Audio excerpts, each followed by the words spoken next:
Willkommen. Welcome. Bienvenue. All the other ways to say welcome in the world. This is episode 64 of the Let's Talk Game podcast. We're approaching like elderly stage of episode numbers, guys. Feeling a bit elderly this week. Don't know about you boys. Yeah. That kind of like, creaky bones, creaky mind, absent mind. I'm eating up the days of being 29. I'm loving it. Only a week and a half to go. You see, when you start down the 30 track, it's just it really is downhill. Like I've got fucking ringing in my ears. I've got twisted knees. Like downhill or a cliff? A cliff would indicate death, and I'm still sat here. So we'll say yeah. Might just be a really long. I'm 35. Might just be a really long fall. True. Yeah, I'm still falling. You can't see. I'm moving at such speed it looks still. Falling with style. Anyway, good to be here. Video games. It's supposed to be the biggest week of the year has just happened. It didn't feel that big. I don't know about that, but the general consensus across the board appears to be that. But that's not where we start. We start with what we've been playing, and I'm gathering that yours is quite short. So Dan, you can go first. Mine is short. The games list he's played, or that's cruel. No, the games I was playing Returnal a bunch. The game's really addicting, but I feel like so normally on my birthday I play an Uncharted game every year, and it's getting to that point, and I think once that hits I'll move on to Mass Effect, just so I can be ready to start playing some of the newer games. So probably another week of Returnal and I'll be done. Apart from that, a little bit of 2K because playoffs are still going, but that's about it for me. Back to you, Jamie. Can you inform me if you've progressed any in Returnal? Are you still in Biome 3? Yeah, still Biome 3. Yeah. Well, that sounds encouraging. The fact that you haven't managed to progress makes me definitely not want to continue. Well, I haven't hit the boss in Biome 3. I think I've got to the section just before the boss twice, but I haven't reached it. So I think I got to that section the very first time I went through it, and I've never got back there. Kicks me in the nuts. It's ridiculous. Mr. Christopher. Yes. What say you to video games? Oh man, we finished Gears 4 tonight, and I'm glad because it's very safe, as I've said a number of times. And but the lady wanted to go through it, so I walked her through it. It was actually fun playing co-op. I mean, I like playing any games that are co-op, particularly Gears co-op. But anyway. But otherwise, single player, I've been playing Yakuza Kiwami 2 still. I played a bit of that at lunch on my Kishi remote play. Remote play has gotten better. I don't know if they've updated it recently. I haven't checked, but I haven't had any real problems with my remote play in recent, at least in the last month. So I'm really enjoying that. And yeah, I instantly removed Gears of War 4 tonight and started downloading Sea of Thieves for what we're going to touch on later in the episode. And yeah, and that's about it. It's always good when you can both finish. Yeah, it is. It's a requirement, some would say. Yeah. Find yourself a co-op buddy, hey? Just say when.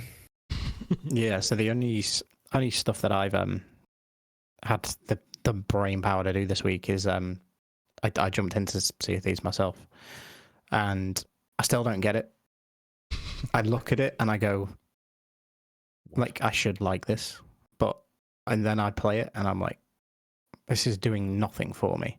And apparently it's a big thing. It's not uncommon. People seem to dig the aesthetic and everything else, get into it, and then go, what am I doing? What's the purpose? What's the point? And I think, as I was saying to you yesterday, I think it's because the type of stuff that I'm used to investing in has a clear path to progression, and this doesn't. The only progression is purely cosmetic. It's there's no grind, there's no power creep, there's none of the usual stuff that I want. So I'm keen to keep it installed for obviously what's going to come up quite shortly. With that said, E3 happened. And what better place for us to start than the only place that was worth watching, in my humble opinion, with the Green Boys, with Team Green, with Microsoft, and they knocked it out of the park. Nobody else did, and even I think it seems like they knocked it out of the park so much because everything else was so poor. Yeah, I don't think it was as stellar as everybody's making out. We still have game lags. We still don't know what's going on with a lot of the studios, but what they did show, for all intents and purposes, seemed to get people excited the right way, and it's good to see that the discourse online around the Master Chief and his new game, Halo Infinite, is now good. There is there is good sentiment all around for that. So clearly, delaying your video game does work, as per I forget his name all the time. The is it Satoru Iwata, the late Nintendo president? Sure. Yep. He said a delayed game will eventually be great. A rushed one will always be shit. Basically, that's not verbatim. I can't imagine the tiny little president of Nintendo Sounded ever like said poetry that. to me. Yeah. Conjecture though. So there's nobody else that can lead us off on this other than you, Chunt. So crack the whip. Yes. Well, so this is a nice one for me this year because I always wake up to watch these live. It's once a year, so I go out of my way to watch it as it's happening for the rest of the world. So I was up at 2:45 in the morning. Oh, fuck. I had a coffee and porridge in hand. And, I had another dream match where I watched this Xbox E3 conference with my fiance online. It was like very nice. It's one of these experiences that I might always wanted to watch an E3 conference with a woman. So I got to do that as well. But yeah, the conference itself, let's get serious for a second. It was actually quite good. I was pretty much surprised. I went in relatively low, actually. I just because of how the rest of the year has been going, and since last year, everything's been a bit dodgy. And I was like, all right, let's just go see what happens. COVID's happened, blah, blah, blah. I don't expect big things. But the presentation alone, this is exactly what I wanted. It was like you had all the faces there. You had your Matt Booty and your Phil at the end, and Sarah Bond was all there, and everybody's showing their piece. That they all look and feel like a team, cohesive and whatnot. I really enjoyed the presentation of it as a whole. Like, it didn't have any awkward live moments that you get on stage, and the awkward waiting for applause and shit. Like, I hate that shit. I'm over it. So this is kind of what I really like to see. But otherwise, between all that, it was just like bang, bang, bang, bang, just like game. Just constantly, just something is happening on the screen. A new game left and right. So I guess, I don't know. We'll just rattle off some of the bigger ones. I made a note here. This is according to Twitter, the Twitter sphere. There was a couple of surveys going around, and I gathered some just to say, like, well, what's the most ones that people are talking about? You got your obvious ones. The Outer Worlds 2, Halo, obviously, the multiplayer is free, and the campaign launches the same day and holiday this year. Starfield, which is what it started off with, which is awesome, and they really kind of hit home the fact that it's exclusive. They said it like 10 times in that one piece just to get the point across. Stalker 2, Heart of Chernobyl, Forza Horizon 5, which is very special to me, Contraband, Shredders, Replaced, which I was quite blown away by that one. Redfall, don't really care too much. Slime Rancher 2 is actually quite adorable. I might actually play that. Sea of Thieves, A Pirate's Life, and Somerville. These are the 12 or 10 most spoken about on Twitter during E3.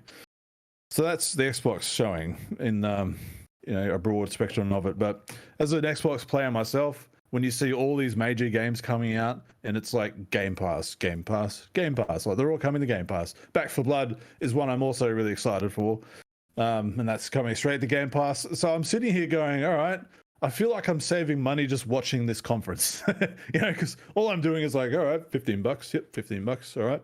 There's a big game coming. Like even Phil said at the end of it, there's a big game basically coming every month for the rest of the year. You're pretty much set. I don't think anyone online can still say that boring old tried response of Xbox has no games, because it's absolutely ridiculous. And besides the showings that they actually had of like gameplay demos and trailers and whatnot, they had like real quick snippets of like, oh yeah, and we've got Gears and we've got like all our staples, like yeah, the bang bang bang bang, and Avowed and like all the stuff we already talked about. It just in quick succession towards the end, you're like, whoa, hang on a minute. I want to know more about those. But we've got all this other shit now. And I thought that was really cool. It was finally refreshing to see more Xbox games getting the spotlight than just the usual. That's kind of my main takeaway from it. I didn't get like a massive wow thing for me out of this one, but I felt good about it. Like Flight Simulator looks amazing on Series X. I can't believe like that was Series X footage and looks really good. Obviously, it's not going to be PC fidelity, but man, it looks stunning on its own. And Forza Horizon 5, I love the Forza series. I'm not a rev head at all, but there's something about that franchise, more so Horizon now, that really I just enjoy just jumping in and bashing around some countryside for a couple of hours and just having fun in a really expensive car I'll never afford.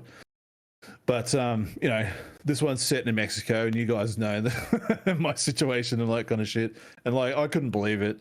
I'm just going to throw a bit before I pass it to you guys. It's a bit of a personal anecdote on that Forza Horizon 5. I actually got a little bit emotional on that one because there's been a lot of positive things happening in my life recently surrounding my special woman, who happens to be Mexican. And I love the Forza series, and it just so happens that here's a game for both of us because we both love playing Xbox together. So it was like one of those things like, oh fuck, like the universe is just telling me something. That's the kind of thing I got from it. And that was probably my highlight of the Xbox conference personally. But otherwise, yeah, as a gamer, I feel very secure as a Xbox player, or a platform supporter of Xbox. So yeah, pretty pleased. So enough of my rant. I'll hand it back to you, Jamie. And before I throw my 2 pence in, because it's going to be super positive as well, Dan, you're not an Xbox gamer by any stretch of the imagination. Do you want to give us your 2 cents first? Yeah, well, sure. Well, not by any stretches. I've had the last 2 Xboxes, so it's not like I don't play Xbox. But yeah, I had a different sort of reaction. So I obviously didn't wake up and watch it at the time. So I just kind of caught up on everything in the morning. I was glad I didn't wake up. And the reason I'm saying it sounds like a negative, but it's not really. And I tried to message this during the week to you guys. The best comparison I can try and put this in is like Xbox and the presentation and everything is like Floyd Mayweather. Now, you guys know who Floyd Money Mayweather is, the boxer? Yeah. Hunt. So like next one. So like with Floyd, right? He makes I think with that fight with Logan Paul, he made between like $50-100 million. Like, here's Microsoft. He's getting all the money. He's not losing. He had 50 fights in his career. He won all 50. Like, he's just hitting all cylinders, all good. The problem with me watching Floyd as a casual person is that Floyd, about half the time, can manage to win via knockout. Otherwise, all the rest are just made by decision. And watching this, I'm just seeing like here's another game on Game Pass, and there's like another game on Game Pass, and day and date, console exclusive, launch exclusive, like all this stuff. And like you're seeing like Microsoft are making jabs and crosses, and they're hitting this stuff, but I never felt like they went for a knockout in it. And as someone who, as of a couple of weeks, I'm going to put away like $10-15 a week. So this time next year, I can go buy a Series S just to have Game Pass 4. I was literally just sitting there waiting for something to hit me and knock me out. And I don't think I got any of that. Like, it's not surprising to me that, a lot of the people's game of E3 was Forza, because we got like heaps of gameplay from that experience. Like a lot of the ones like Starfield, even Halo, while we got gameplay snippets of the multiplayer, like the single player was a cutscene, and a lot of them were like was it Red Line? What was the vampire one they showed at the end? Oh fuck. Yeah, Red. Fuck. God, you just said it before. I did, but it's that forgettable. Yeah, but like, so there were so many like Redfall. Redfall. Thank you.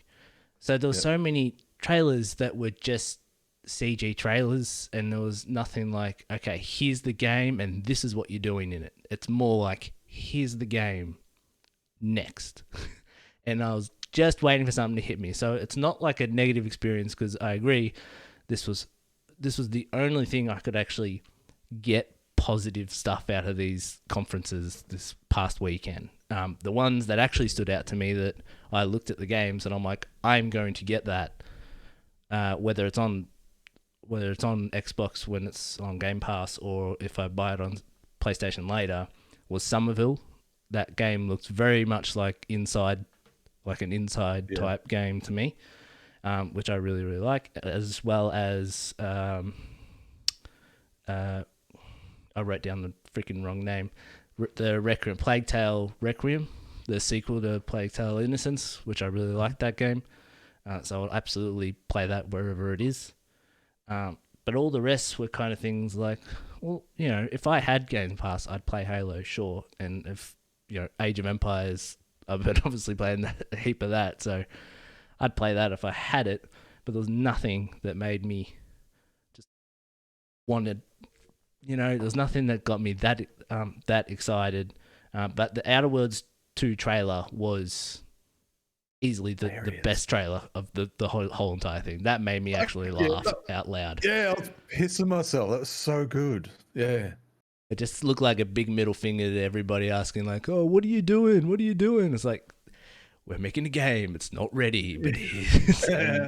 That was the best trailer of the whole entire thing. But yeah, that's how I felt. So it was a positive experience, but it's just not exactly what I was hoping to get, if that makes sense. Yep. I do think there's an element of that for me as well. There's a lot of stuff there to be super, super happy about, but there's also a lot of smoke. Do you know what I mean? There's a lack of substance. And I know that, you know, this is happening before the deep dive, which is tomorrow, which, you know, studios and developers are going to start talking about what they're doing in a bit more detail and be interviewed by hosts, etc. So that's tomorrow. So we don't know what's coming from that. We're working just on the base of the showcase. And from the showcase, yeah, I can't really add any more hype to what you already mentioned. I mean, the return to form for Halo is a nice thing. It's really nice. It's like, I'm so interested in that campaign. Like, it looks so much better. Have you seen any of the graphic comparisons? Yep. Wild what a year can do, right? And I just hope that, in a way, like, it sucks that we've had to wait longer, but the wait is looking more than worth it. It looks like they've also retooled the multiplayer suite as well. And in doing that, I think we're getting a much better experience than what we were going to get last year. So it's like, not only is the campaign being helped, but the multiplayer side's been helped as well. And actually, it wasn't part of the conference, but the 13-minute showcase they did for the multiplayer alone after the fact, they know what fans of that game want, and they seem to have modernized it and brought it into the modern era, which is pretty cool. Like, I like that. I like that quite a lot. Other kind of standouts for me, yeah, again, like, Forza looks pretty. It's not for me. I obviously understand the sentiment there for you, Chunt, but yeah, didn't really do anything. It looks gorgeous. It's nice to see that, you know, like, I'm just happy that they're working on Fable. Like, what is that going to look like? Because the Outer Worlds really did. I, for a split second, thought it was Fable. Like, yeah, same. And I think that was probably almost intentional.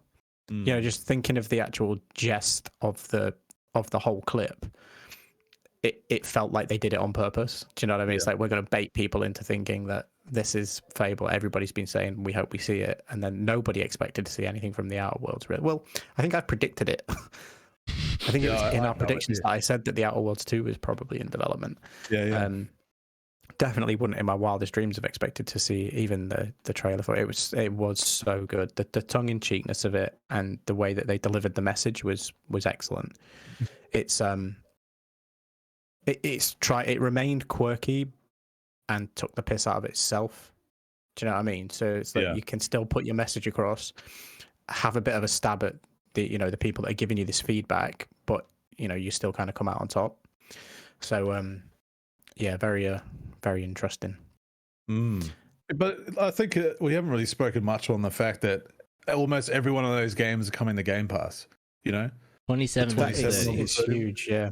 27 of the 30 of them. So I was sitting there and speaking with my partner throughout the whole thing, and we're like going, "Holy crap!" We're watching a trailer, go, "Oh, we should play that." And then at the end of the trailer, "Oh, it's on Game Pass." We're like, "Fuck!"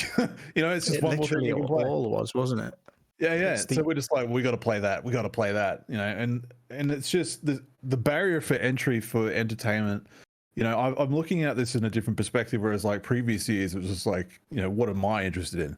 But now, like, Game Pass has opened that other door of like, well, I've got all these other games I can play with a partner, or a friend or whatever. And I don't have to pay full price for all these games. I can just dip in and dip out or whatever, that kind of shit. Opens it up. And they're all this year, as aren't well. they? I don't think there's anything that was talking about next year except for Starfield. Oh, there were a couple of 2022s. There's a few of 2022s, yeah. Yeah. I think there was maybe like 6 or 7 that were 2022. Like the Sea of Thieves Disney Pirates of the Caribbean thing. Well, that's a big thing, man. Like, I didn't see that coming. I mean, everybody was like, wouldn't it be funny if they put Pirates of the Caribbean and Sea of Thieves? I was like, well, here we go. That's cool. Like, I actually want to dip into that, and give that a whirl. And they did another one, didn't they? They had another movie tie-in. Oh, Top Gun and Flight Simulator. Yeah, that was Fuck awesome. me. I just wish they played the actual music.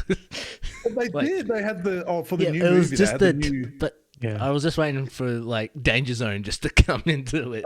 Yeah, Danger Zone. Yeah. But I was like, of course you would do that. I mean, that was cool. I want to do that. Like, it's just, there were some cool moments in there, but yeah, like nothing like a massive new IP punch, But there was enough in there for me to go, yeah, you know what? This is really great value, and I have no regrets being so invested in the Xbox platform. So very, very cool, man. Very happy. The the tie-in for Thieves was when you first hear something, I think who was the voice? I can't remember the name of the voice actress who did. She was in Pirates, doing the whole. The one that does the whole like. No, the whole like the. I can't remember what she's like, the Oracle or something. Oh, the Jamaican voice kind of thing. Yeah. And it's the actual one, and I think when that came on, it's like, why do I know that voice? Yeah. And then it's like, yeah, it sounded to me like, have they got the actual voice cast? They got Johnny Depp. Like, they got Johnny Depp. I mean, that's you can't really do that. You'd have to. I mean, but we got it just deviating. Is he now back in good favor, like with Disney or what? He's still when I last heard. He's still a little bit of scorched earth at the moment, I think, like, because he's been replaced in the Grindelwald in the Harry Potter movies. Like, Mads Mikkelsen is taking over from him. He's kind of in a limbo really at the moment. I think people are still wary of the whole situation he was in. It is not Johnny Depp. No, I didn't think it was. And Disney, like, when Disney was doing the Disney Infinity stuff years and years ago, before they closed everything down, true. Sparrow was a character there, so they probably just reused a lot of the same talent from that stuff that they already had connections I mean, with. it looks very Disney Infinity. Like, yeah. Given the art style and stuff. Is that seriously not Johnny Depp though? Because it's a very, very, very, very good impression. Yeah, that's what I just had to do a quick check, and I found a few posts on Twitter. A couple of official people saying, believe it or not, that is not Johnny Depp. It's this voice actor's name who's done him other Johnny Depp type roles. Yeah. For game very voiceovers. Yeah, because I was watching it just going, that's brilliant, but then it twigged me to go, wait a minute, I thought he was dusted from the next film, so why would they let him do this? But it's obviously like they're keeping the character, just acted by somebody else. So is there anything else from Team Green that we want to touch on? The mini fridge at the end. Oh boy, £400, please. It'll cost you the same as a console. I'll pay it. I'll put it up my ass. I want it. I want one of those mini fridges, man. I have to have it. I want one like right there. I don't know. I just have to have it. Even my brother's like, yeah, I think I need one of those. You know, it's too cool not to, man. Yeah, that's called It leaning does. into It it. does look pretty sweet. Just a Consumerism. quick touch from me on the God, what was it called? Redfall. Was that it? Yep. Oh, I couldn't figure out if it was supposed to be like a Left 4 Dead thing or if it was supposed to be a Destiny thing. And it's like they're saying it's a shared world, open world co-op experience, but it's like, But you can do it single player. yeah, but also like, what is it? Yeah. I agree with your sentiment there, Dan. Just on the whole, like, this looks cool, but what am I going to be doing? Like, well, when it started, my... I'm like, are they? I'm like, because they did Back 4 Blood before. I'm like, are they doing another? Like, is this a different trailer, like a different point of view? And then vampires came out. And I'm like, that's not what Back 4 Blood is. Like, they're vampires. Yeah. I mean, they're zombies, And then not vampires. part of me with the protagonist as well. I'm assuming she's the protagonist. I was like, is this a Buffy thing? Because it was vampires and they were shooting spit, and I know that they're rebooting Buffy with African American lead, and it was like, are they doing that? That's a bit weird. And then it's just not. It's like it's Not yeah. portals and vampires, and it looks sick, but I don't know. Yeah. Don't know I what don't know it what you is. do. I'm curious Yeah, to no, know, what like, you do. of all the things that Arcane or any of the, Bethesda acquisitions teams that they got, or any of the other Xbox Game Studios teams that they have, I'm curious what else didn't make the one more thing. Like that was the one more thing that Phil Spencer was like, before you go, here's one more thing, and it's like that.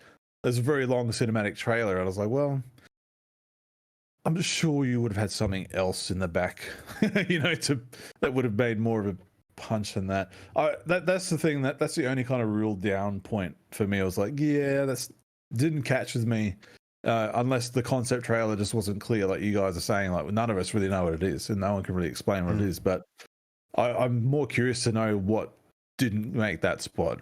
See, I thought it was going to be like, and now he's like 10 minutes of like Hellblade 2 gameplay or something, like, like finish off with the gameplay when it was just another trailer. I'm like, this is a very long trailer. Like, it just keeps going. But it keeps going, because it's not telling you anything more about what you actually do in the game, you're just sitting there like, well, now I'm just kind of waiting for this trailer to end. But like, it could be cool. I just, with all the CG trailers, it was hard to gauge of what I'm doing in a lot of the games. That was my only thing. Apart from that, it's cool. They're all coming. Yeah. I think that's something that also went not against them, but people were, even with Starfield, it's like, oh great, you showed a CG trailer, to the point where they Pete Hines actually had to clear it up and say, no, look at the bottom of the screen, this is in-engine alpha footage, this is real, this is what we've done to our engine. And it's like, this is what Microsoft have done to your engine. Well, Todd said that on stage. Capable of doing, like, if you were capable of doing this to your own engine, you'd have done it years ago. Exactly, yeah. Like, it does look. Todd was saying on his little wild. bit at the start, it's like, yeah, because we're all the new tools we've got, the Microsoft money, we were able to revamp our engine. And was anyone surprised by the I November 11th release date for next year? Like 11/11/22. I looked at that and I went, yeah, that seems right. And then I go on the internet, everyone's like, oh, I can't believe it's been delayed till next year. I'm like, it's not been delayed, that's just when the release date is. Nobody ever said it was coming this year. The sentiment for the last few months has been that there's no way in hell it's ready this year. We had massive insiders, Yushrayas, etc., months ago saying, anybody who thinks this is coming this year, it isn't. It's coming holiday next year. And it's like, sure as shit, it's coming holiday next year. There did seem to be a lot of that, and this comment deviates away from Xbox a little bit, but there seems to be a lot of stuff that people were expecting that didn't show up. And I'm talking like quite big insiders that were expecting announcements for certain things that didn't rock up. Yes. And that, again, flipping back to Xbox, makes me think not only did Xbox, but maybe other people have some stuff in the can for Gamescom. Because it felt like light across the board. I mean, Xbox, they've laid out their blanket. They've gone, this is what you're getting before the end of the year. And it literally is something fairly big every month. Massive, massive shout to the fact that Hades is coming straight to Game Pass with Series X enhancements day and date. Dan, if you want to play Hades, it's going to cost you $49.99. So, Which I can get. Well, I do can you know get what I for mean? 40. It's like, this is But ridiculous. I was like, I'm quite happy with that price. But I also probably aren't going to play it. So that's fine. But you definitely should play it. It's 100% one of the best games that have come out in the last like 5 years. Hands Played down. Diablo 2 on the conference as well. And Chunt, you'll really enjoy. They did, and that was one of the few that were not Game Pass. So it was Diablo 2, Battlefield, and I can't remember what the final one was. They were 2 of the 3. But yeah, the massive coups of getting things like Back 4 Blood straight onto Game Pass, Hades straight onto Game Pass, like these third-party things that anybody playing anywhere outside of Game Pass are going to have to pay full retail for. And that goes understated as well. It's like the thing is, like, people are saying, no, they don't have games, or how sustainable is this? And it's like, as I've told you guys before, I genuinely believe in a few years' time it will be sustainable, because you're getting a little bit of money from everybody every month, as opposed to getting one $70, $60 purchase once or twice a year. So over the course of time, it will become sustainable. And the more they get their studios pumping out, the more people are coming in, the more people are interested, the more people are buying the product. But yeah, over the next like six months or so, having all of those in there, like, for me, it's more than sustainable. I'd pay, 60, 70 pounds here for Halo, but I can spend £10 more than that over the whole year and have Game Pass and have Hades and have Psychonauts and have Back 4 Blood and have all of this stuff just sat there that I'm like, I probably wouldn't have paid full retail for that, but I'll sure as shit give it a go if it's coming into my subscription pass. And it's what makes it very difficult for me to commit to buying games on PlayStation. I've said to you guys, the only game I have pre-ordered there is Kenna Bridge of Spirits, which that was shown earlier, before like the main conferences started. It looks wild. That's one of the things very happy. Which we maybe jump to that actually. Yeah, we'll get there, I'm sure. Like, these games are coming. They're ready to come. So are you, as they said to. Nothing from Fable, nothing from Perfect Dark. Whether we see that at Gamescom, very much doubt it. And Everwild is obviously is being rebooted, as we found out, in the last 24 hours. Their game director left, and whoever's taken over has gone, no, we're starting this again. And I would not be completely shocked if that game never comes out. I hope it does, because it looks interesting, but I'd be shocked if it does. And yeah, stuff like Perfect Dark and Fable, I think, are firmly 2023 and beyond. Yep. I've been saying that for months about Fable, because I've kept a playground of hiring for, and the fact that they hadn't even hired story leads like 6 months ago indicates to me that they may have some tech working, but they don't have a game yet. So maybe we see that next year. Anyway, moving from Microsoft, I think the place for us to go just in terms of E3 is Nintendo, because again, after Microsoft, this was probably the second one that was kind of worth watching. And then we'll kind of finish off the thoughts on E3 with all the other shit that happened over those few days. So Nintendo were pretty much last to go. I know that not Capcom, Take-Two and someone else went after them, and it was rubbish and not worth us even talking about. So Nintendo, I will start the Nintendo, because I had high hopes for them, and they... What else to say about that? Dan, are you aware that we keep flickering on and off?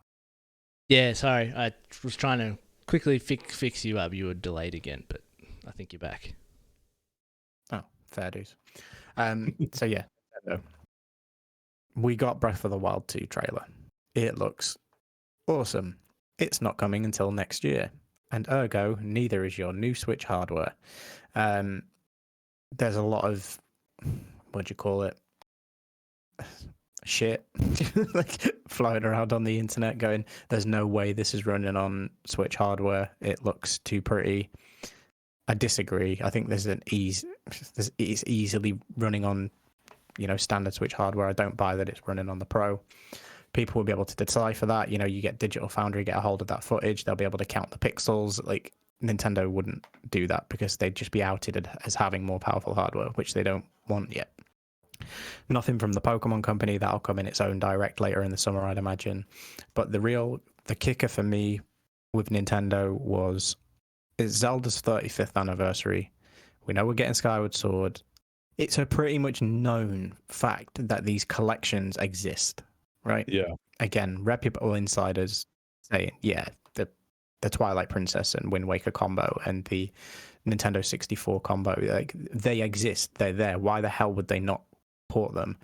And an interesting take on it that I heard yesterday, I think it was Jeff Grubb that was talking about it. He said the logic that they're probably taking here is they've said about Breath of the Wild 2, we are aiming for a 2022 release date. That was Anuma's final statement. It's like, I hope you enjoyed that. We're aiming to release this in 2022. There's not a lot of confidence in we are aiming. The confidence would be it is coming in Q2, it is coming Q1, They know where it's placed. They don't know where it's placed, which, as I said to you guys, it's not out of the realms of possibility that a Zelda game comes in December. I think Skyward Sword was a December release when it originally came out. It was just in time for Christmas, as was Twilight Princess. It was a November release. So Zelda games often come out around the Christmas period. So may well happen. The collections, rather than dropping them on us in the anniversary year, are being kind of held in case they can't hit next year with Breath of the Wild 2. So they can go, you're going to have to wait a bit longer, but here, have this. A bit like they've done with the Skyward Sword thing, because when they first showed Skyward Sword, it was like, we can't show you anything from Breath of the Wild 2 just yet. You'll have to wait a little bit longer. But here, have a look at this. And they did the Skyward Sword thing. So yeah, there's a disappointing in ways on that front. I'm pleased that Breath of the Wild 2 looks good. It's neat that there's going to be like sky shit going on. And we get to basically like, jump off the battle bus in Fortnite and plummet down to the Legend of Zelda instead. That was quite amusing. I like all the funny takes on that of a Link floating through the sky looking like he's in Fortnite. He probably will go to Fortnite when this game comes out. They've already built the animation for them. Interesting that we didn't get any story beats from it though. Like it was very much a world tease, if you like. But yeah, just sad that the other stuff's not coming because the Switch needs that stuff. Like the Wii U ports especially. Like they didn't get bought. Do you know what I mean? It's like they released these games on a platform that nobody had. That re-released them on a platform that pretty much everybody's got. It'd be silly not to. Other stuff from Nintendo that interested me slightly. Shin Megami Tensei 5 looks sick. Looks really, really good. But it looks like it's running on hardware that's probably older than I am. It looked terrible. The graphic presentation was shambolic, to be perfectly honest. But the gameplay looks great, and it's obviously the same kind of universe. Like Persona is set in the Shin Megami Tensei universe, and we know how much I care for Persona as a franchise.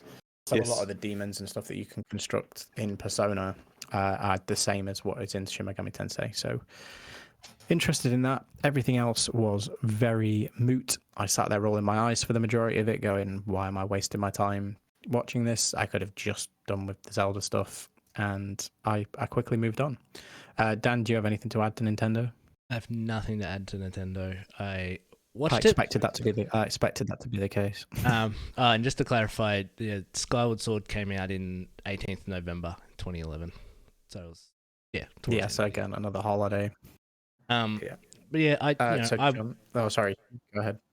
I was just going to say with Nintendo, I watched as much as I could and much as the trailers as I could, and the more I watched, the more I said, well, some things just aren't for everybody, and that's fine. I'm always quite happy watching trailers for Nintendo stuff and understanding Nintendo, or try to, because no one can really understand Nintendo, but try to understand Nintendo and have an understanding of what they put out there for people, and a lot of it is good. I'm not arguing the quality of the stuff, but it's just not why I play games, so it's just hard to talk about sometimes.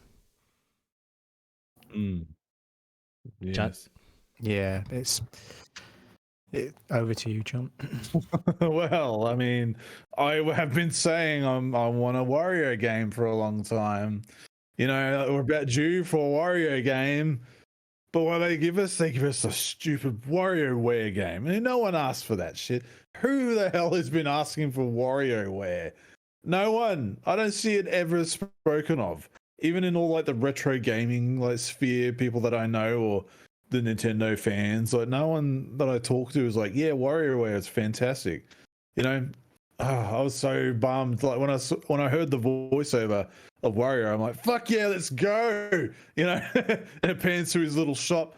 I'm like, oh cool, what's this? You know, is this Wario Land or something? And he's wearing the biker outfit in that art style. It's like, fuck, that was the giveaway. I'm like, God damn it! Like my hopes and dreams of a Wario World or Wario Land game shattered.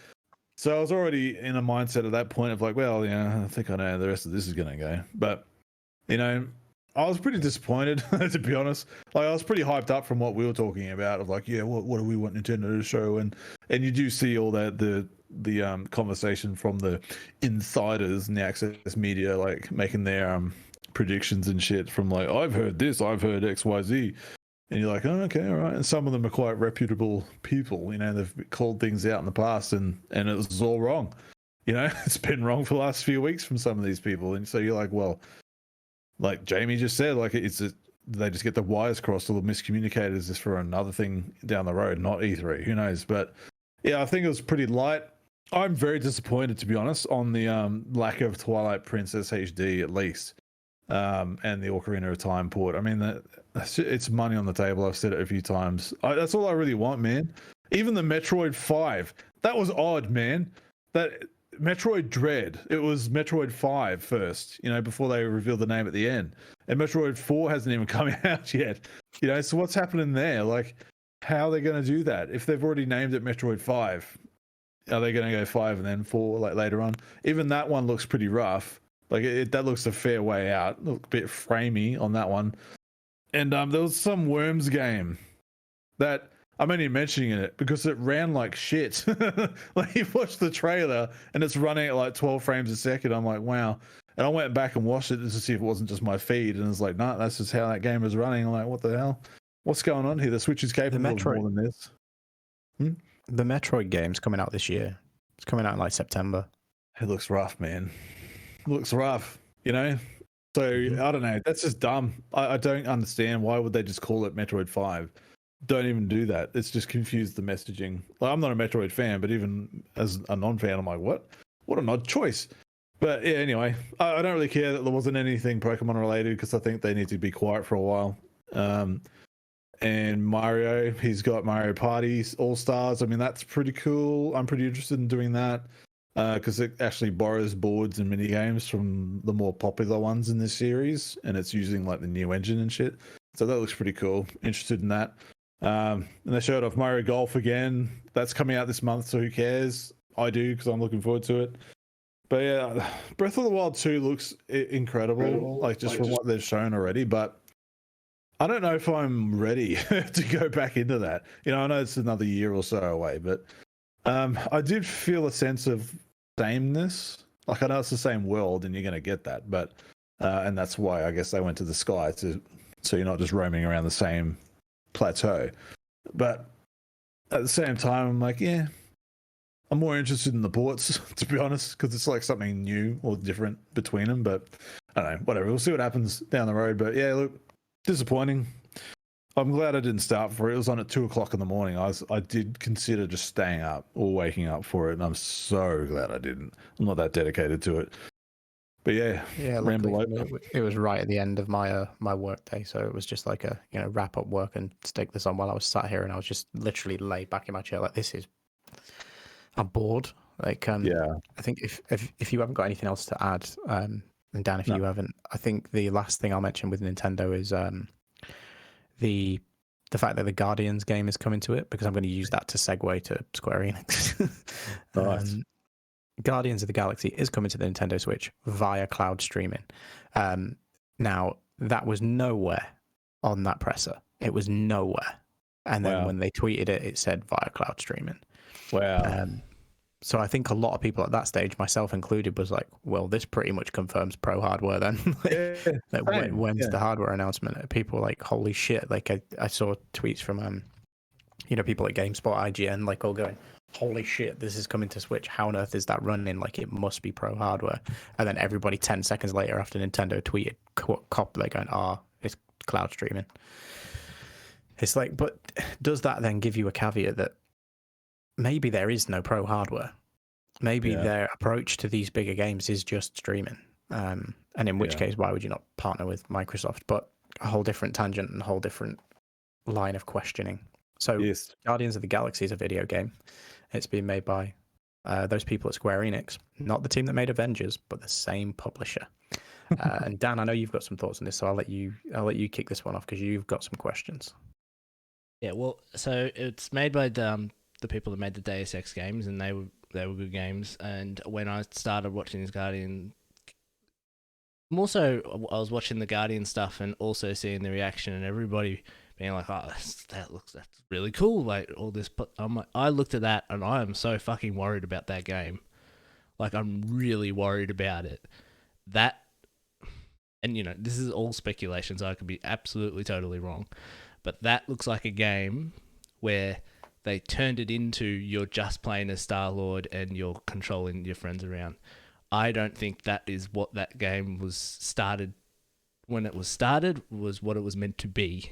I have a total feeling it was meant to be you're playing with your mates online and you're playing the different Guardians and you're making your own choices through your story, but you go on these little... I think that game changed midway through, and I don't think it looks like it plays very well at all. I don't mind the artistic direction they've gone with the characters. I reckon a lot of them actually look pretty cool.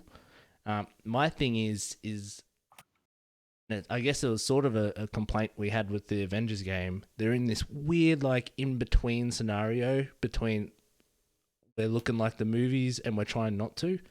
I'm like, just choose a direction, because, they still have the whole music gimmick from the movies, but like that's just a movies thing. That's a thing that James Gunn put in the movies, and it's never anywhere in the comics. So I'm like, why do you need to put that there? And then I think some of the streamers that were streaming the presentation, they couldn't even hear the music. So I'm like, well, it's like a lack of direction. The whole game looks like a lack of direction, and I'm super worried about it. More worried than probably what I was with Avengers, because I thought with Avengers I'd at least just play through the single player and all the multiplayer shit could just go by the wayside for me. That's fine. But I'm super worried about it. I don't think it looks particularly good. I think there might be some cool set pieces, but when they come... Did you guys watch the actual gameplay stuff as well as the trailer? So when they're coming out of the ship and there's like the ocean of these yellow platforms and stuff, I'm looking at that and I'm looking at like some trees are like popping in and out constantly, like over the stuff. It reminded me of when everyone went nuts about Halo and the people could see in the distance like things just not operating right. And I'm looking at it, I'm like, why aren't people like picking up on this shit? Like, yeah, I'm super worried about it. So I'm going to pass it along. But Jesus Christ. Chunt, you can go next. Yeah, I don't feel it, man. I don't. And I've been saying for a while I want more comic book games, because I have a heap of them on my shelf back there because I just enjoy playing those ones. They're usually a bit of fun, even if they're mediocre. But this looks like it has a pretty substantial budget, and I think you're right, man. I think this changed at some point. It just feels off. I think part of me feels like they were going to make this another Avengers type game, a multiplayer experience through campaign, but it does look very wound back. And they tried to make a point of like, yeah, you are playing just as Star-Lord and you're issuing commands to your friends, but the game mechanics from what they showed look a lot like Final Fantasy VII Remake. Just the way it plays and the movement and how you're issuing the commands. And that's like, within Square Enix as well. So obviously that just seems to be that they're sharing resources, of course. But aesthetically, I mean, you're right, it does verge in between. I don't really like it too much. I think the locations and the backdrops and everything look stunning. I think the direction in that regard looks really awesome. Like really alien landscapes look really cool. But the creature designs I wasn't buying. Drax just doesn't feel right. Like in the comics, he managed to defeat Thanos once on his own, and that guy in the game doesn't look like he could defeat Thanos. You know, I just didn't really hit it. I mean, the helmet for Star-Lord just looks ridiculous. I don't think it's ever looked like that in the comics, but if you pre-order it, you get the comic book costumes. Woo! Wow, fantastic. Yeah, look up. My brother's a big Guardians of the Galaxy fan, and he's very hyped for this. It does have its people, but I'll probably pass on it. You know, maybe when it's cheap on sale down the road. But I mean, Square Enix's showing was pretty lackluster as a whole, anyway, right? And they had like an hour and 20 minutes of Guardians of the Galaxy and about 5 minutes of everything else. That's what it felt like, you know. Yeah, not hyped. I'm ready to pass on it, to be honest. Like, well, I don't think I'm ready to pass on it. I think I love the Guardians, right? But I agree with everything you're both saying. Like the presentation, I can't say I haven't watched like the full 4K render of the gameplay and stuff that's been put out, but I didn't spot the pop-ins and stuff. But I also wasn't really paying attention. It was on like 11 o'clock at night or something, so it was more like, oh, cool, a Guardians game. And I was watching it on my iPad and not on like big TV or whatever. But the thing that gets to me is this whole like, we don't want to be perceived as the MCU. Like, we don't want to copy that style. Fucking copy it. Like, it blows my mind that they don't just copy it, because they just end up looking like knockoff versions. It's like, I disagree with you with the helmet, by the way, Chun. I think Star-Lord's helmet looks dope. But the character himself looks ridiculous. He looks like a cross between definitely not Star-Lord and Troy Baker. Like, that's what the character looks like. And I swear to God, as I said to you, if he's voiced by Troy Baker, I will boycott the project, because he's everybody. How can you be? Who was he in Avengers? He's Tony Stark. So how is he Tony Stark and Star-Lord? Like, no, he's Banner. Oh yeah, he's Bruce Banner. That's right. Yeah. Was he Banner? I thought he was Stark. Nolan was Stark, and Tony Stark. Yeah. Baker was Banner. Either way, he's in fucking everything. So yeah, they both are. Yeah. But the world and what they've done, it actually reminds. So, Chun, did you play? What's that Marvel game? The one that came just to Switch. Marvel the Black Order, Alliance 3. Ultimate Alliance 3, Black Order. No, I haven't played that yet. No. The combat, etc., reminded me of that. But in that, you play the first mission is you're the Guardians, right? Right. And it felt like, this just looks like a prettier version of that. I'm in.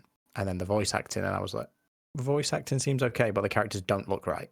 Do you know what I mean? Like, they sound right, but they don't look right. And that had a bit in Ultimate Alliance as well. It was a bit like that. They sounded right, but they didn't quite look right. I'm quite interested in what they're doing with the whole, like, you basically, it is Final Fantasy, isn't it? You pull up the radial menu, choose who you want to do the attack, and lay an attack from Gamora or Drax or whatever. I think in a way, like, Dan, I wouldn't be surprised if you are right, and it did change midway through, but choosing to just have it from Star-Lord's perspective and use the surrounding cast as attacks, basically, but then keep the dialogue and the game changes like really almost Telltale-esque, because it popped up once. It's like, oh, Rocket is really angry that you made that decision. So there's obviously consequence based on narrative, which I'm super interested in. I think the Guardians are really poised for that type of a game.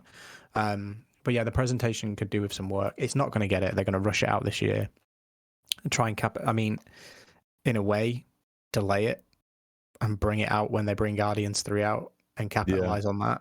But Guardians 3 is not till 2023, I want to say, was the date that was put on that in the end. Yeah. So you'd be holding it for quite a while if it is this close to being done, because apparently they've been getting developed in tandem. So Avengers and Guardians were both being kind of built at the same time. So the fact that they've probably had a year extra and Avengers went first, in my opinion, I hope it's done nothing but help the game. But yeah, the art style choice is very odd.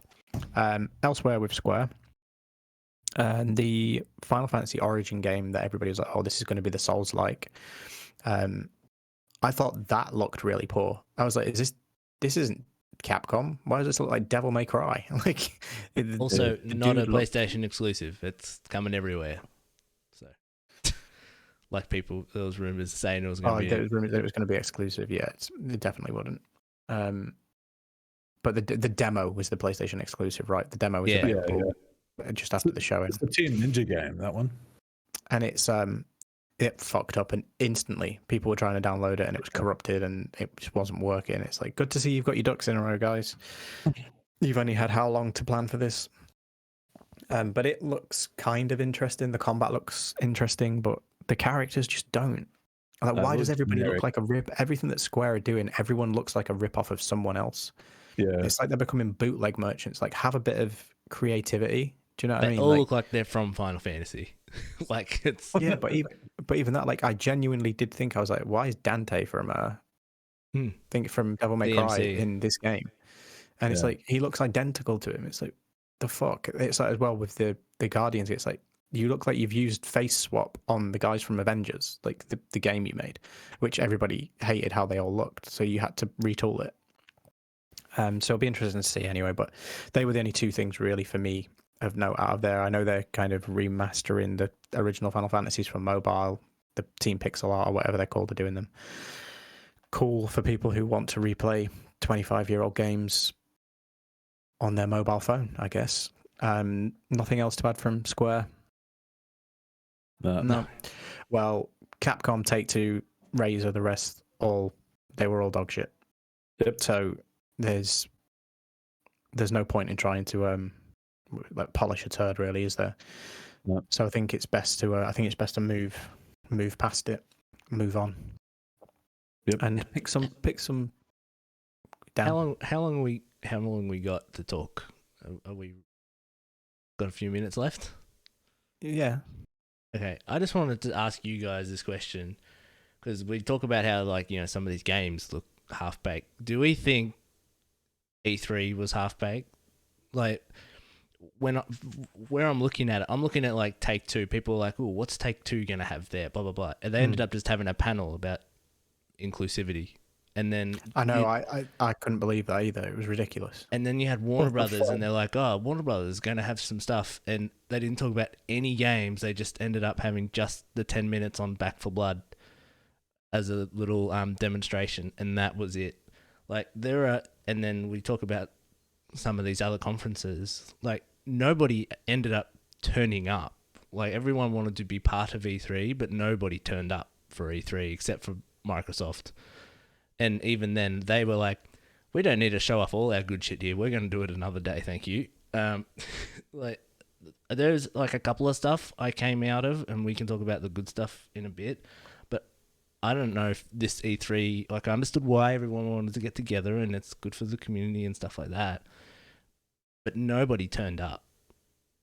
And I was just wondering, would you guys just have preferred?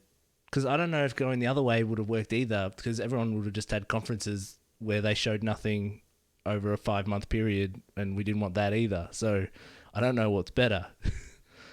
Yeah, it was E3 in name only, really. Like, what would have been better though? It's just not showing up if you didn't have anything. Sorry to cut you off. Carry on, John. Oh, you're right. I was just saying, like, it was E3 in name only. It didn't feel like E3 like we're used to. Because you don't have the live events, you don't have the audience like vibe, and you know, the live aspects of it all, and all the awkward things that happen, and you know, it didn't feel like a presentation in that regard. It just felt like watching some corporate presentations. You know, just didn't feel like E3. But I think they had to show up. Those that did anyway, I think they felt they had to. I'm glad Microsoft put in the effort that they did. I mean, that was a pretty swish presentation, like, even just from the production side, not from what they showed. I actually really liked it, and Nintendo just doing their thing, which is fine. And Sony just didn't bother to turn up. They just put something out, you know, the week before or whatever it was. So I'm disappointed in Sony for that. I think they should have just been with everybody else. I don't know why they didn't do that, but whatever. Next year. It's too early to call, but I would say, I mean, if you look at the Summer Games Fest, which was just, you know, before it, which we spoke on last week, and just how pointless that was. I mean, Ubisoft had something as well, didn't they, for E3? Yeah, you know, which we haven't even talked about that. No, so like they didn't show anything we hadn't seen before. Yeah, that we didn't already know about. game. Oh, the Mario game that was on Ubisoft, wasn't it? That Mario Rabbids sequel. Yeah. I mean, yeah, and whatever else they're doing, Ubisoft doing Ubisoft. That snow or the mountain battle royale thing that they're doing that they've already showed before. But yeah, like half of it's stuff you already knew. But Rabbids game was leaked on Walmart or some shit or whatever. Yeah, a couple of days before. So that was a bit awkward, but yeah, it was hit and miss, man. And we were all saying the same thing. Microsoft looked like they were the only one that bothered to turn up and put the tie on, and I wouldn't be surprised if E3 just doesn't happen next year, and just all the big ones are just like, well, we turned up. Feedback is feedback, and like Dan said, Microsoft have got more to show on Thursday. What are we going to show there? Like when I said, I think the last one more thing that Phil Spencer's spoken about, I think we're going to probably see maybe some of the stuff that could have been there instead. That's what I'm more interested to see. So if they're holding back and showing some extra bits on their own event so they can get all the goodness, yeah, like is really irrelevant anymore. By the same token, with them though, I think they could well, they typically do their XO thing later in the year, like a lot later in the year. They don't even need to go to Gamescom. They can wait for XO and then there go, oh hey, in the first quarter of next year, this is what's happening.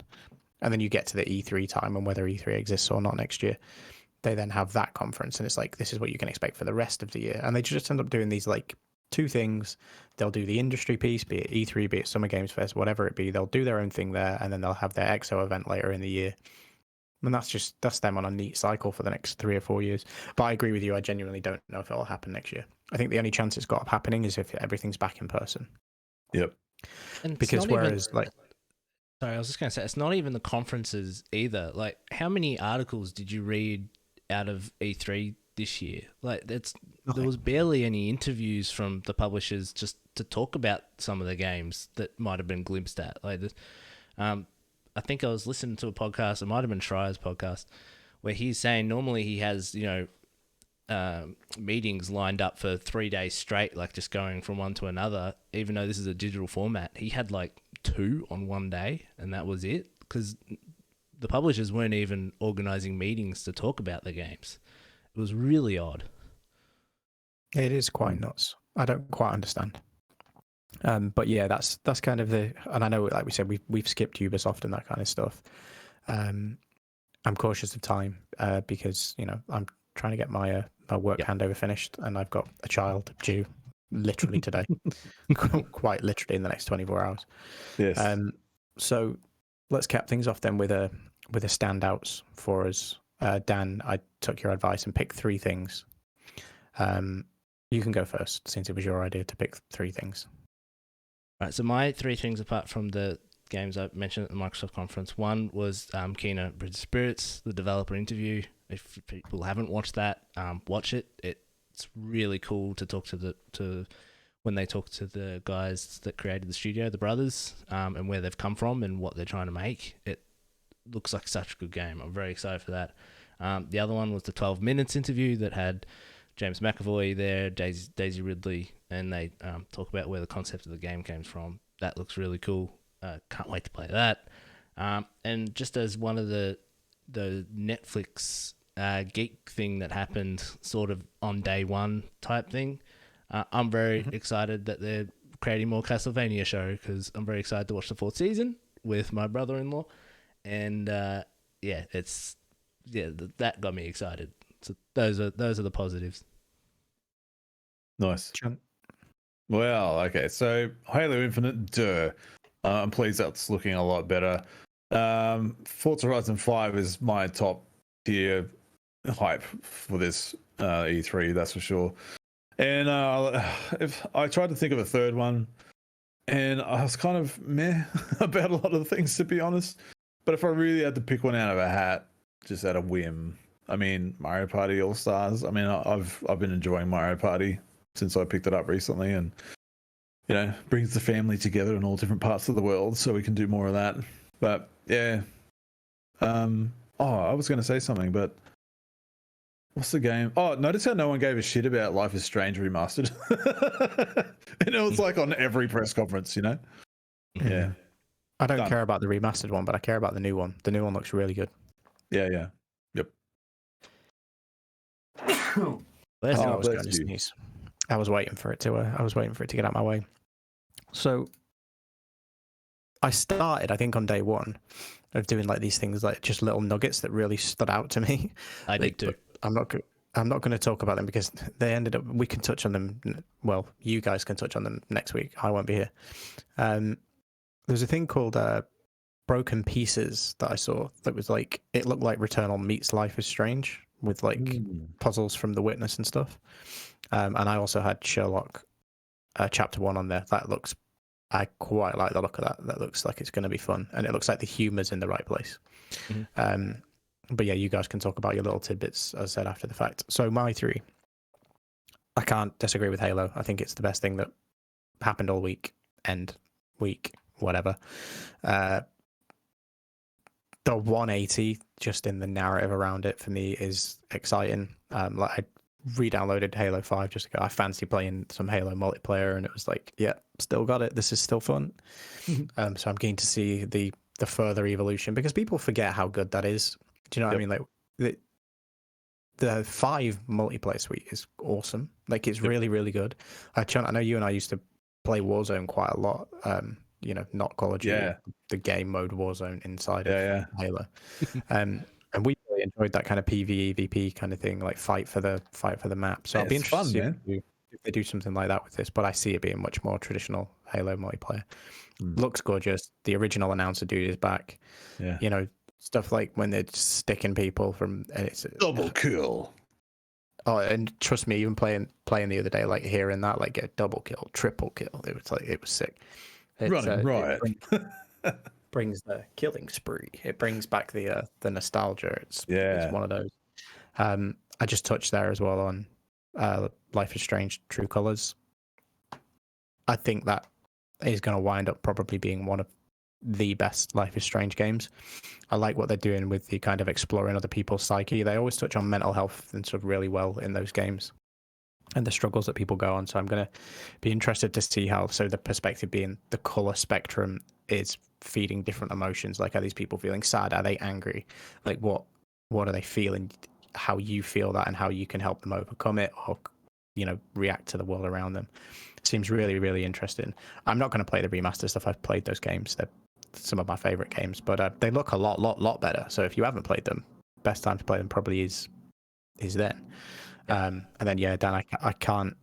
Again, I know we're using the same ones, but Kena looks on the money. It looks like it's just enough part, like pretty much all of the PlayStation exclusives. If you put them in one barrel and smush them up, it seems to have elements from all of them, with a bit of Pikmin for fun. Like, you know, the bow play is very a la Horizon. There's a lot of Fable in it as well. I do, you know, like this is what I want Fable to kind of look like when we get there, but be a much more traditional open world RPG. Not that we don't know that Kena isn't. We still haven't seen too much of it. We've seen enough to go, this looks sick, and it's out in August, so it's ready to install on my PlayStation. And then we were just talking the other day about kind of our, you know, we usually do around this time of year update our shopping cart for the remainder of the year, and I think the only thing I need in mine is in it. I think I've already got it. There's nothing much updated. Yeah, that's what I mean. So usually we do a whole thing going, oh, let's update what's on our list for the remainder of the year. I mean, I'll see what else we see of it, but I'll add Guardians to it. I think I will grab that. I'll just have fun with the campaign. Like, I like the Guardians. I'll try and get past the fact that they all look shit. Like, they don't look like the Guardians. It's like they sound like the Guardians, but you know. But pre-order it and get the comic book costumes, you know? Absolutely not. And there's no way that I will be paying full price for that. I'll be doing a hunt around for a discount code on some top up. So yeah, that was E3, boys. Yeah. It seems to, I know that it's come and gone with a whimper, and my I mean my just like zen-like state today has nothing to do with that. As I said, it's more the the impending life-changing scenario that's about to happen to me. So I'm just kind of numb to everything that's surrounding me, and have been for the last sort of few days. But Yes. Did yeah, make me I miss will our be- E3 days. I missed.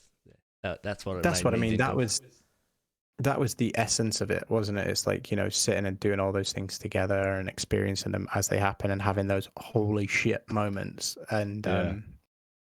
they were few and far between. I think the biggest like holy shit, this is cool thing that I had was the Sea of Thieves thing, Yeah.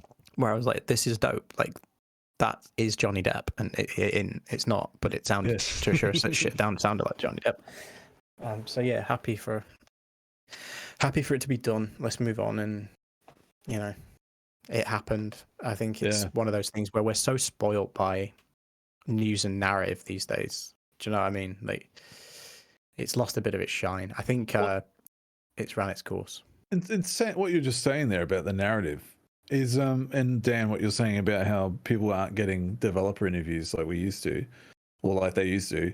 I almost don't blame them for not wanting to do interviews, because the amount of shit that comes out from all that, whether there's just shit spinning in articles and like bending truths and like mixing words, and I don't blame these developers for not wanting to do it. I mean, if they really wanted to put their game out there and speak to people, they would have, right? They would have reached out to these people. But the last couple of years, you've seen the shit that comes out from this, and it can like ruin a game on launch as far as perception goes. Like, yeah, if I was making a game, far out, the last few people I'd be wanting to talk about is the big ones, that keep spinning the bottle on shit. So, I'm willing to just be surprised now with the games that come out. Just surprise me. I don't want to hear about them until they come out. Yeah, too much discourse as usual. Yes. But yeah, it's over. I will be gone for the next few weeks, being dad. Yeah, double time daddy. Yep. So I'd imagine I'll have sweet FA time to do anything to do with this industry. But now you guys keep steering the ship. Keep the flame alive. Yes, we will. I mean, I'll obviously speak to you guys. I'm not like disappearing, but I just won't have the luxury of the time to do this while we adjust to life as a family of 4. Exciting times. You're almost outnumbered. Indeed. Yeah, pretty much. Although, is it? Because I mean, it's definitely very male dominated. Yeah, true. That's true. Even the dog. Like, do you know what I mean? So. But that's look. well, I don't know. The dog's a hybrid. Oh, right. Yeah. Like the dog's definitely not masculine in the slightest. Well, Anyway, All right. without further ado, that is the end of this episode, and the end of one chapter of my life. Oh, The end of the end of E3, oh, and the end of day. oh boy, really selling the fatherhood. Yeah, I've cracked. yeah. I've cracked. Right. Thanks for joining me. See you next time. Alright.